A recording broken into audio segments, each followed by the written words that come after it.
마가복음 14장 32절에서 42절까지의 말씀, 마음을 집중하여 함께 봉독합니다. 그들이 겟세마네라 하는 곳에 이르매 예수께서 제자들에게 이르시되 내가 기도할 동안에 너희는 여기 앉아 있으라 하시고 베드로와 야고보와 요한을 데리고 가실새 심히 놀라시며 슬퍼하사 말씀하시되 내 마음이 심히 고민하여 죽게 되었으니 너희는 여기 머물러 깨어 있으라 하시고 조금 나아가사 땅에 엎드려 될 수 있는 대로 이때가 자기에게서 지나가기를 구하여 이르시되 아빠 아버지여 아버지께서는 모든 것이 가능하오니 이 잔을 내게서 옮기시옵소서. 그러나 나의 원대로 마시옵고 아버지의 원대로 하옵소서 하시고 돌아오사 제자들이 자는 것을 보시고 베드로에게 말씀하시되 시몬아 자느냐 네가 1시간도 깨어 있을 수 없더냐.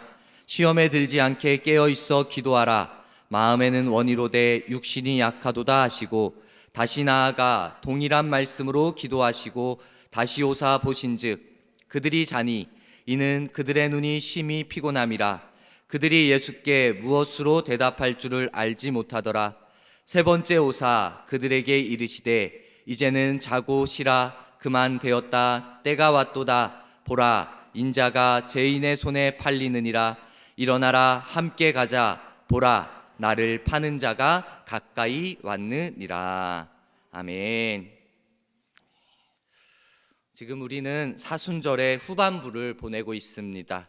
우리 이제 돌아오는 주일은 종려주일이며 고난주간이 시작이기도 합니다.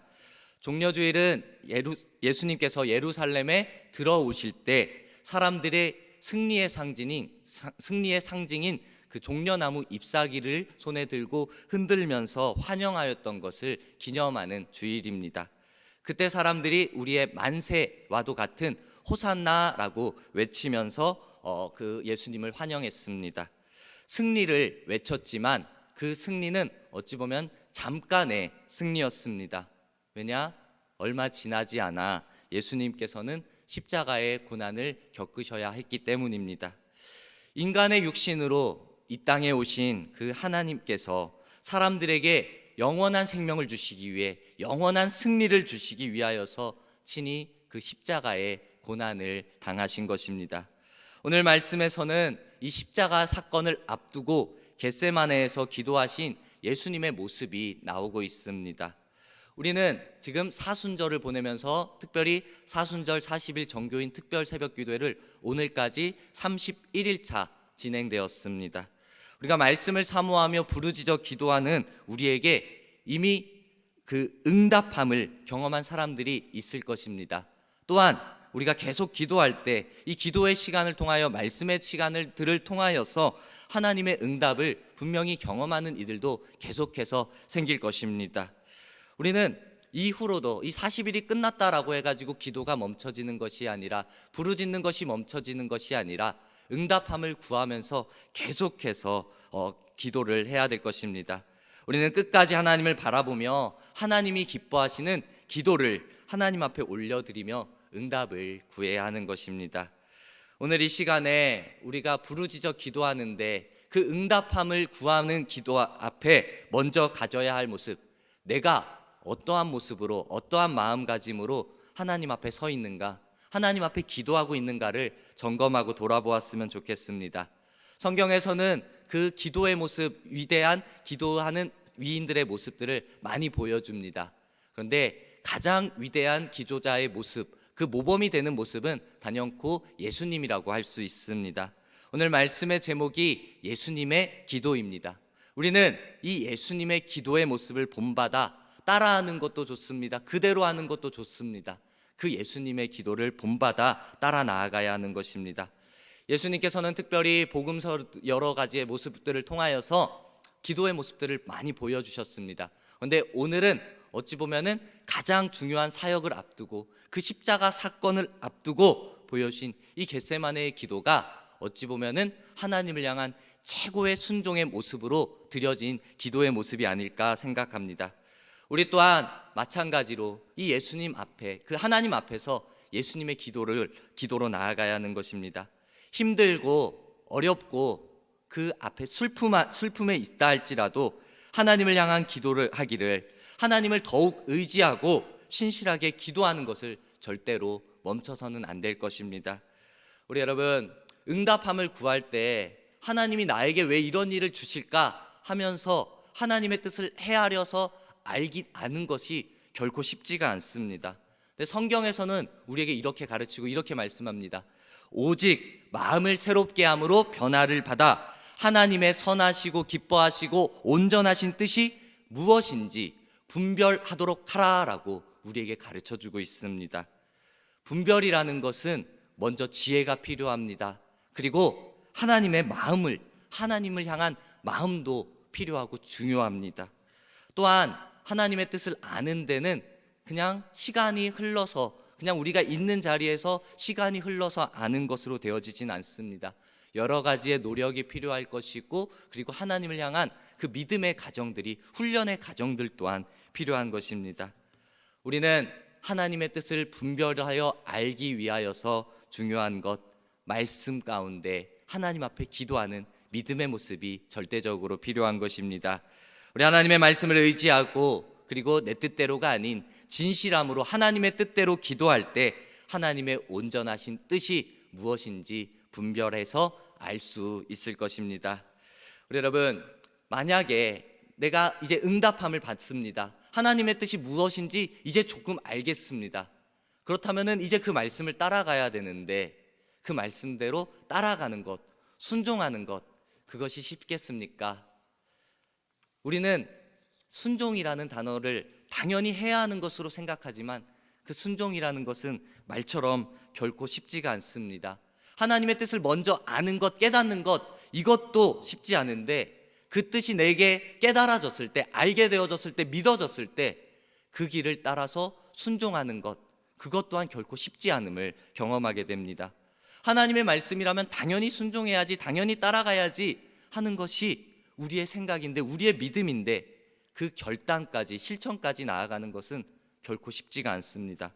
그렇다고 해서 나는 순종하지도 못해, 나는 정말 믿음이 없어 라고 내 모습을 스스로 판단하면서 좌절하고 낙심할 필요도 없습니다. 우리 순종이라는 것은 나의 열정과 나의 노력으로 되어지는 것이 절대로 아닙니다. 이 순종의 결단 또한 하나님께서 우리에게 주셔야지만 가능한 것입니다. 그렇기에 우리는 계속해서 기도해야 되는 겁니다. 하나님, 나에게 말씀을 주시니 감사합니다. 응답을 주시니 감사합니다. 이제는 내가 이 말씀을 따라 실천할 수 있도록 순종할 수 있는 믿음 또한 더해 주시옵소서라고 하나님 앞에 기도해야 하는 것입니다. 우리 여러분, 우리가 하나님의 뜻을 구하며 기도할 때 순종할 수 있는 믿음의 결단 또한 내게 허락해 달라고 구하며 기도하는 믿음의 사람들이 되기를 간절히 소망합니다. 우리 예수님과 함께 사역을 했던, 함께 생활을 했던 제자들도 정말 예수님의 뜻을 알고는 있었습니다. 깨닫지 못한 이들도 있었지만, 알고 있었지만 순종하는 모습이 이어지지 못한 것들도 참 많았습니다. 연약한 인간의 모습을 그대로 가지고 있었고 그대로 보여주었던 것입니다. 예수님과 제자들이 마지막 식사를 합니다. 이제 잡혀가시기 전에 마지막 식사를 하십니다. 그 자리에서 예수님께서 말씀하는 것입니다. 오늘 밤에 너희들이 나를 다 버릴 것이다 라고 이런 말씀을 하십니다. 이 말을 들을 때 제자들이 어떻게 했습니까? 이 말을 듣고 아닙니다, 예수님, 저희는 절대로 예수님을 버리지 않습니다. 베드로는 강하게 말합니다. 내가 죽을지언정 주를 부인하지 않겠습니다 라고까지 강력하게 예수님을 향한 믿음을 고백했던 겁니다. 그렇지만 어떻게 됩니까? 그들이 시간이 지나서 얼마 되지도 않아서, 그 말을 한 지 얼마 되지도 않아서 예수님을 부인하는 것입니다. 예수님을 떠나가고 말았던 것입니다. 인간의 모습이 이렇게 연약한 것입니다. 우리의 믿음이 이렇게 연약하고 흔들리는 것입니다. 이러한 연약한 인간들, 함께 생활했던 제자들을 봤을 때 예수님의 마음이 어떠했겠습니까? 오늘 말씀에 예수님의 마음과 예수님께서 기도하는 그 기도의 모습이 나옵니다. 오늘 시작의 말씀 32절에 그들이 겟세마네라 하는 곳에 이르매 예수께서 제자들에게 이르시되 내가 기도할 동안에 너희는 여기 앉아 있으라 라고 말씀하시고 예수님이 기도하러 가십니다. 십자가의 고난을 앞두고 예수님께서 기도하러 가신 것입니다. 제자들과 함께 기도하러 갔습니다. 제자들의 모습을 사실 이미 알고 있었습니다. 제자들이 앞으로 어떻게 할지, 나를 부인하고 나를 어찌 보면 배신하고 떠나갈 것을 예수님은 알고 있었습니다. 그런데도 예수님은 제자들과 함께 그 곳으로 겟세마네로 기도하러 간 것입니다. 그곳에서 기도하실 때 피와 같은 그 땀을 흘리면서 간절함으로 기도하셨습니다. 이것이 예수님의 마음입니다. 33절 34절에 보면은 베드로와 야고보와 요한을 데리고 가실새 심히 놀라시며 슬퍼하사 말씀하시되 내 마음이 심히 고민하여 죽게 되었으니 너희는 여기 머물러 깨어 있으라 라고 이렇게 말씀을 하십니다. 제자들과 함께 겟세마네에 도착하신 예수님께서 제자들에게 먼저 이곳에 앉아 있으라, 좀 거리를 두고 앉아 있으라 말합니다. 베드로, 요한, 야고보 데리고 조금 더 그들에게 말씀을 하는 것입니다. 그때 예수님의 마음이 여기 나옵니다. 슬퍼하셨고 고민하셨다 라고 나옵니다. 여기서 슬퍼하다라는 이 말, 이 뜻은 마음의 갈피를 잡을 수 없을 만큼 깊이 슬퍼하셨다라는 그러한 뜻을 가지고 있습니다. 고민하셨다라는 것은 극심한 불안 그리고 근심을 뜻하는 것입니다. 예수님이 어떤 분입니까? 예수님은 하나님의 아들이었습니다. 모든 것을 알고 계시고 모든 것을 할 수 있는 전능의 하나님, 그 아들 예수 그리스도였습니다. 근데 이 예수님께서, 이 전능의 예수님께서 슬퍼하시는 것입니다. 마음의 갈피를 잡지 못하는 것입니다. 그리고 극심한 불안함을 가지고 있었던 것입니다. 이 상황에 대해서 그 감정을 전혀 숨기지 않고 표현을 하신 것입니다.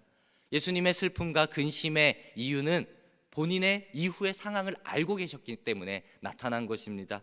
예수님이 자신이 이 세상에 오신 사명, 즉 하나님의 뜻과 계획을 이미 알고 계셨던 겁니다. 마태복음 20장에 인자가 온 것은 섬김을 받으려 함이 아니라 도리어 섬기려 하고, 그리고 이 다음이 사명입니다. 자기 목숨을 많은 사람의 대속물로 주려 함이라. 이것이 예수님의 사명이었습니다. 많은 사람의 대속물로 주려 함, 이것은 예수님께서 십자가에 달려 돌아가실 것임을 의미하는 것입니다. 고난받고 죽임당할 것에 대한 슬픔과 고민을 우리 예수님께서는 이미 가지고 계셨던 것입니다. 이러한 고난 앞에 기도할 때 그 제자들을 향하여서 예수님께서 말하는 것입니다. 앉아 있으라, 너희는 깨어 있으라, 기도해라 라고 나와 함께 해주기를 바랬던 것입니다. 사실 이들이 기도해도 어떻게 상황이 변하지는 않습니다. 비록 이들이 그 예수님의 고난에 직접적인 참여, 동참을 할 수도 없었습니다. 이 제자들이 아무리 믿음이 있다 할지라도 대신 예수님의 십자가를 질 수도 없었습니다. 불가능한 것을 이미 잘 알고 있었지만 함께 동역하고 생활하고 사역한 이 제자들이 자기 곁에 깨어 기도하기를 예수님께서는 바라셨던 것입니다. 예수님이 얼마나 고통스러우셨는지 그 기도의 모습과 기도의 내용을 통해서도 알 수 있습니다. 예수님께서는 이렇게 기도합니다. 35절에 땅에 엎드려 될 수 있는 대로 이때가 자기에게서 지나가기를 구하여 라고 예수님의 기도의 모습과 기도의 내용입니다. 기도의 모습을 상상해 보십시오. 예수님이 그 땅에 엎드렸다라는 겁니다.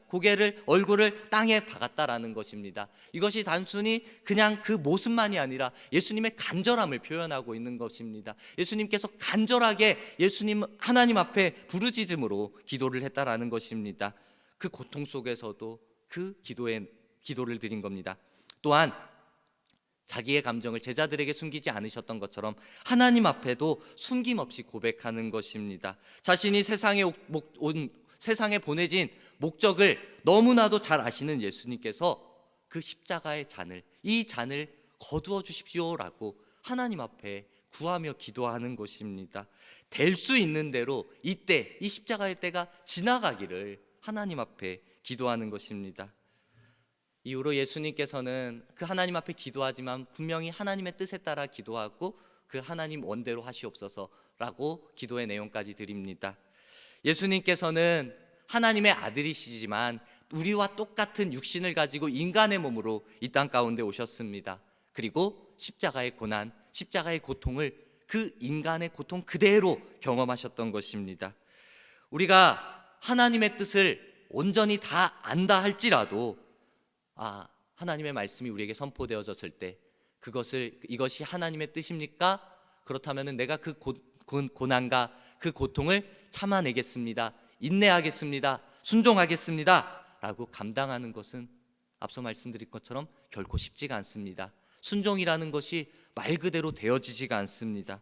십자가의 길도 예수님께는 마찬가지입니다. 인간의 육신이기에 그 고난과 고통이 있기에 순종하는 것, 따라가는 것, 감당하는 것이 결코 쉽지가 않습니다. 그것은 고통, 고난 그 자체가 되어졌습니다.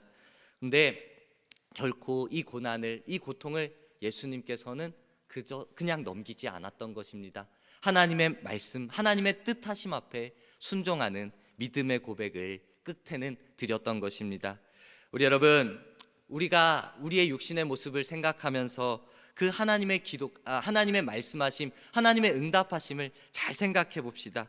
때로는 우리 주변에 있는 사람들을 돌아보면서 사람이 겪는 고통이 있습니다. 그 사람의 고난이 있습니다. 그 고난과 고통을 바라보면서 우리는 서로 공감하고 이해할 수 있어야 하는 것입니다. 그 사람이 겪는 아픔을, 그 사람이 겪고 있는 지금의 슬픔을 우리는 정말 진심 어린 마음으로 대해야 하는 것입니다.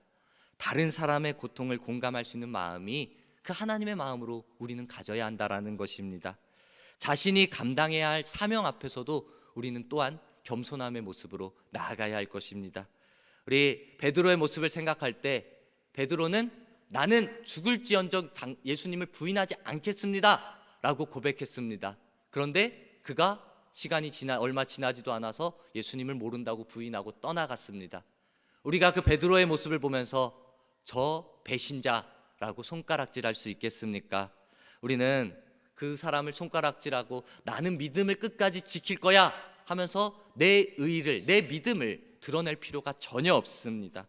자신의 연약함, 예수님 또한 연약함을 고스란히 제자들에게 보이시고 그 하나님 앞에 고백했던 것처럼 우리도 우리의 자신의 연약함이 분명히 있는데 그 연약함을 하나님 앞에 고백하는 것입니다. 다른 사람 앞에 자랑할 필요도 없습니다. 다른 사람 앞에 숨길 필요도 없습니다. 고백하는 겁니다. 내 연약함을 이해해주고 내 연약함을 주님께서 도와주세요 라고 구하는 모습이 오히려 우리에게 필요한 것입니다. 우리 여러분, 다른 사람의 고난 앞에 우리는 그 사람을 손가락질할 것도 아니라 그 사람의 고난을 무시할 것도 아니라 공감하며 소통하며 이해할 수 있는 모습을 가지고 또한 우리 또한 하나님 앞에 연약함의 모습을 고백하고 도우심의 손길을 날마다 구하며 나아갑시다. 그때 하나님께서는 우리를 지켜보십니다. 우리의 연약함을 보고 너 왜 이렇게 연약하냐? 내가 너에게 능력 줬는데 너 왜 감당하지 못하냐? 라고 질책하고 탓하지만은 않습니다. 우리를 도와주십니다. 우리를 인도해 주십니다. 더 큰 힘과 해결의 방법을 우리에게 보여주시는 것입니다. 그 하나님을 바라봅시다. 그 하나님 앞에 더욱더 기도함으로 나아가는 우리 모두가 되기를 간절히 소망합니다. 이제 이 예수님의 기도가 어떻게 끝으로 나아갑니까? 예수님의 기도는 하나님의 뜻에 순종함으로 나아가는 것입니다. 아버지 하나님께서 세상을 사랑하셔서 자신을 이 땅 가운데 보내주신 것, 제물로 내어놓으신 것, 그것 앞에 예수님 또한 온몸을 바쳐 그 십자가의 고난, 고통을 겪으면서 순종하는 것입니다. 우리는 때때로 세상을 살아가며 나를 향해 오는 유혹 앞에, 시험 앞에 넘어집니다. 좌절하기도 합니다. 그런데 예수님이라고 해서 시험이 없었겠습니까? 예수님도 시험을 받았습니다. 유혹도 받았습니다. 그런데 예수님은 결코 죄까지 이어지진 않았습니다. 죄를 짓지는 않았습니다. 유혹과 고통, 시험은 분명히 있었지만 그 자체가 없었던 것이 아니고 있었지만 거기에 따라 넘어지지 않았던 것입니다. 죄까지 이어지지 않았던 것입니다. 그 이유가 무엇이겠습니까? 하나님의 아들이시기 때문에, 그리고 그 하나님의 능력으로 예수님이 그렇게 이겨낸 것이 아닙니다. 하나님의 아들이기 때문에 하나님의 능력으로 고통을 피하고 이겨낸 것이 아니라 철저하게 하나님의 뜻 앞에 순종하며 기도했기 때문에 그 시험을 이겨낼 수 있었던 것입니다. 우리 여러분, 우리도 이러한 믿음과 이러한 기도의 모습을 가져야 하는 것입니다. 시험 유혹이 없을 수가 없습니다. 세상을 살아가며 시험과 유혹과 근심거리들은 자꾸자꾸 몰려옵니다. 교회 안에서도 있을 수 있고 교회 밖에서 더 있을 수 있고 그렇습니다. 그런데 중요한 것은 하나님의 말씀에 내가 철저하게 순종하며 나아갈 때, 하나님의 뜻을 구하며 나아갈 때 우리는 그 시험을 넉넉히 이기게 되는 것입니다.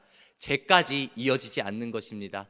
우리 죄에서 벗어나는 것이 하나님의 말씀을 듣는 것입니다. 하나님의 뜻에 순종하는 것입니다. 우리가 더욱더 기도함으로 이 시험을 넉넉히 이겨나가는 우리 믿음의 사람들이 되기를 간절히 소망합니다.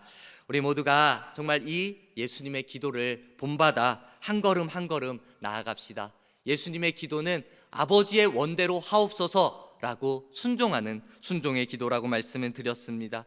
예수님의 순종은 이미 정해져 있었습니다. 하나님이 이 땅 가운데 예수님을 보내신 목적을 알고 계시면서 나는 순종하겠습니다, 하나님의 뜻에 따라가겠습니다 라고 이미 정해져 있었습니다. 그러면서 예수님께서는 제자들에게도 그 사명의 길을 따라가기를 원하셨던 것입니다. 그들이 시험을 이기기를 바라셨던 것입니다. 말씀에 깨어 기도하라 라고 말씀하고 가르치고 있습니다. 우리의 기도가 이 깨어 기도하라라는 이 모습으로 나아가야 하는 것입니다. 38절에 마음에는 원이로되 육신이 약하도다라고, 어찌 보면 너무나도 우리의 마음 같습니다. 영적인 사람은 하나님의 성령을 계속해서 의지하는 것입니다. 나는 연약하니까, 나는 부족하니까 하나님 도와주세요, 성령님 도와주세요 라고 계속해서 기도하는 것입니다. 그래서 내가 강한 것이 아니라 나에게 능력 주시는 하나님으로 인하여서 그 시험을 이길 수 있는 것입니다. 그런데 세상적인 사람은, 세상의 사람은 타고난 나의 힘을 의지하는 것입니다. 나의 능력을 의지하는 것입니다. 나의 권력과 나의 물질과 나의 지식과 그러한 것들을, 세상의 것들을 의지하는 것입니다. 그렇다면 어떻게 되겠습니까? 결코 우리에게 오는 시험을 이겨낼 수가 없는 것입니다. 그렇기 때문에 하나님의 성령을 간구함으로 우리는 시험을 물리치고 승리의 삶을 살아야 하는 것입니다. 우리 깨어 기도하라 라는 말씀이 예수님께서 나와 함께 할 수 없더냐라고 자신을 위한 기도의 부탁이기도 했지만 그 제자들을 향한 그 기도의 내용이었던 것입니다. 너희가 깨어 기도해야지, 성령을 의지해야지, 하나님의 뜻을 알아야지, 하나님만을 바라보고 믿어야지 너희는 때때로 다가오는 시험으로부터, 유혹으로부터 이겨낼 수 있다라는 것을 그 제자들에게, 그리고 이 시간 우리들에게 가르쳐 주는 것입니다. 우리 여러분, 이제는 우리도 하나님 앞에서 깨어 기도하는 믿음의 사람들이 되기를 간절히 소망합니다. 우리의 기도가 예수님의 기도를 배워 하나님의 뜻에 철저하게 순종하는 기도가 되기를 소망합니다. 내가 마시지 않고서는 이 잔이 내게서 지나갈 수 없는 것이라면 아버지의 뜻대로 해 주시옵소서라고 온전히 그 모든 것을, 그 고난까지 하나님 앞에 맡겨버리는 기도, 자신의 뜻은 내려놓고 아버지의 뜻에 완전히 순종하시는 예수님의 기도를 따라 나아가는 우리 모두가 되어야 할 것입니다. 예수님의 기도, 먼저는 자신을 위한 기도지만 그리고 우리를 위한 기도의 모범이 되어지는 것입니다. 다시 한번 이 예수님의 기도를 잘 생각합시다. 예수님의 기도는 간절함으로 하나님 앞에 구하는 그러한 기도였습니다. 예수님 기도할 수밖에 없는 절박한 상황 속에서 그 얼굴을 땅에 대고 간절한 모습으로 기도하였습니다. 그리고 마침내 하나님의 뜻에 따라 순종하는 그 순종, 결심의 기도를 하나님 앞에 올려드리는 것입니다. 우리 잘 기억합시다. 간절함과 순종의 기도가 이제는 우리의 기도가 되어져야 하는 것입니다. 예수님께서 기도하심으로 온전히 자신의 사명에 순종하여 십자가를 감당할 수 있었던 것입니다. 우리는 우리의 사명을 하나님 앞에 깨달아 알 수 있습니다. 그래서 하나님, 내가 이제 하나님의 뜻에 순종하겠습니다 라고 결심합니다. 그런데 시간이 지나면 때로는 흔들리는 것입니다. 때로는 넘어지는 것입니다. 다시 다짐했는데도 또 흔들리고 또 넘어지는 것입니다. 그런 우리의 연약한 모습으로 나는 안 되는 사람이야 라고 우리의 자존감을 계속해서 낮추는 것이 아니라 그때마다 우리는 기도해야 되는 것입니다. 하나님을 구해야 되는 것입니다. 그것이 하나님께서 우리에게 원하시는 모습인 것입니다. 잘 생각합시다. 순종이라는 것이 결코 쉽지가 않습니다. 아무런 고민도 없이, 아무런 갈등도 없이 이 순종이라는 것이 쉽게 이루어질 수가 없습니다. 아무런 고민 없이, 갈등 없이 순종이라는 것이 있다면 어찌 보면 그것은 그만큼 가치 있는 것이 아닌 순종일 수 있습니다. 귀한 것일수록 더 생각하고 더 갈등하고 더 고민하는 것입니다. 언제나 이 값진 선택은 더 깊이 갈등했고 더 깊이 고민했고 그 속에서 결정되어 나오는 것입니다. 순종이라는 것, 내 뜻과 우리 하나님의 뜻 사이에서 우리가 탁월하게 고민한 결과로 나온 것입니다. 탁월한 결과가 내 뜻이라면 순종으로 이어질 수가 없는 것입니다. 우리가 순종하지 못하는 것이 내 고집이 아직 남아있기 때문에, 내 뜻이 아직 내 안에 남아있기 때문에 하나님의 뜻에 순종하지 못하는 것입니다. 하나님의 뜻을 알고 믿고 따르기로 결단하는 것, 그것이 진정한 순종의 믿음의 모습인 것입니다.